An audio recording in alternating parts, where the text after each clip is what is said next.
তো হ্যালো বন্ধুরা, আমরা আজকের এই ভিডিওর জুড়েতে দেখবো টাটা আইপিএলে বিরাট কোহলি কোন কোন সেশনে কত করে রান করেছেন। তো আমরা সব এক একে বিস্তারিত দেখবো আর কি।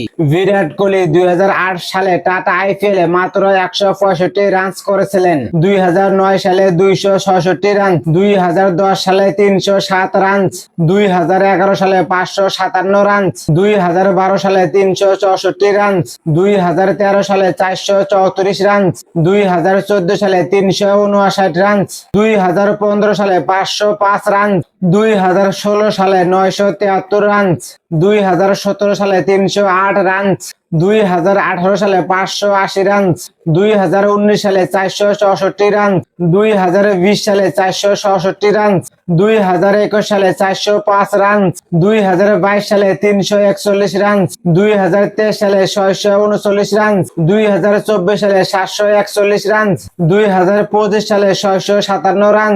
তো ফাইনালি 2026 সালে 484 রান করলো আর কি।